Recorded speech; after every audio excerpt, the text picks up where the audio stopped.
20वां अध्याय। भगवान शिव का कैलाश पर्वत पर गमन। ब्रह्मा जी बोले, हे नारद मुनि, कुबेर के कैलाश पर्वत पर तप करने से वहां पर भगवान शिव का शुभ आगमन हुआ। कुबेर को वर देने वाले विश्वेश्वर शिव जब निधिप्ति होने का वर देकर अंतर्धान हो गए, तब उनके मन में विचार आया कि मैं अपने रुद्र रूप में, जिसका जन्म ब्रह्मा जी के ललाट से हुआ है और जो संहारक है, कैलाश पर्वत पर निवास करूंगा। शिव की इच्छा से कैलाश जाने के इच्छुक रुद्रदेव ने बड़े जोर जोर से अपना डमरू बजाना शुरू कर दिया। वह ध्वनि उत्साह बढ़ाने वाली थी। डमरू की ध्वनि तीनों लोकों में गूंज रही थी। उस ध्वनि में सुनने वालों को अपने पास आने का आग्रह था। उस डमरू ध्वनि को सुनकर ब्रह्मा, विष्णु आदि सभी देवता, ऋषिमुनि, वेदशास्त्रों को जानने वाले सिद्ध लोग बड़े उत्साहित होकर कैलाश पर्वत पर पहुंचे। भगवान शिव के सारे पार्षद और गणपाल जहां भी थे, वे कैलाश पर्वत पर पहुंचे। साथ ही असंख्य गणों सहित अपनी लाखों करोड़ों भयावनी भूत प्रेतों की सेना के साथ स्वयं शिवजी भी वहां पहुंचे। सभी गणपाल सहस्रों भुजाओं से युक्त थे। उनके मस्तक पर जटाएं थीं। सभी चंद्रचूड़, नीलकंठ और त्रिलोचन थे। हार, कुंडल, केयूर तथा मुकुट से वे अलंकृत थे। भगवान शिव ने विश्वकर्मा को कैलाश पर्वत पर निवास बनाने की आज्ञा दी। अपने व अपने भक्तों के रहने के लिए योग्य आवास तैयार करने का आदेश दिया। विश्वकर्मा ने आज्ञा पाते ही अनेकों प्रकार के सुंदर निवास स्थान वहां बना दिए।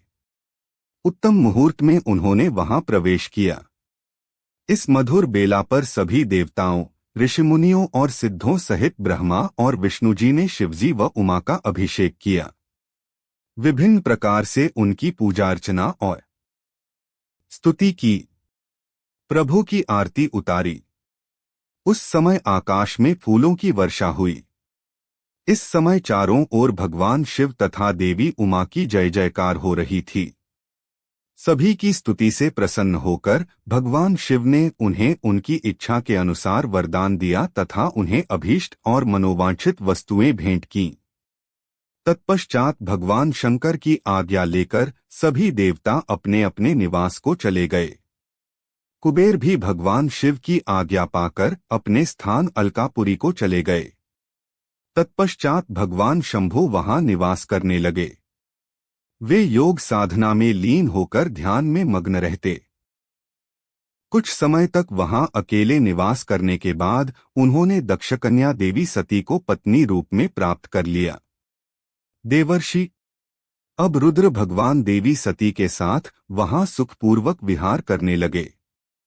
हे नारद, इस प्रकार मैंने तुम्हें भगवान शिव के रुद्र अवतार का वर्णन और उनके कैलाश पर आगमन की उत्तम कथा सुनाई है। तुम्हें शिवजी व कुबेर की मित्रता और भगवान शिव की विभिन्न लीलाओं के विषय में बताया है। उनकी भक्ति तीनों लोकों का सुख प्रदान करने वाली तथा मनोवांछित फलों को देने वाली है। इस लोक में ही नहीं परलोक में भी सद्गति प्राप्त होती है। इस कथा को जो भी मनुष्य एकाग्र होकर सुनता या पढ़ता है, वह इस लोक में सुख और भोगों को पाकर मोक्ष को प्राप्त होता है। नारद जी ने ब्रह्मा जी का धन्यवाद किया और उनकी स्तुति की। वे बोले कि प्रभु, आपने मुझे इस अमृत कथा को सुनाया है। आप महाज्ञानी हैं। आप सभी की इच्छाओं को पूर्ण करते हैं। मैं आपका आभारी हूं। शिव चरित्र जैसा श्रेष्ठ ज्ञान आपने मुझे दिया है। हे प्रभु, मैं आपको बारंबार नमन करता हूं। श्री रुद्र संहिता संपूर्ण।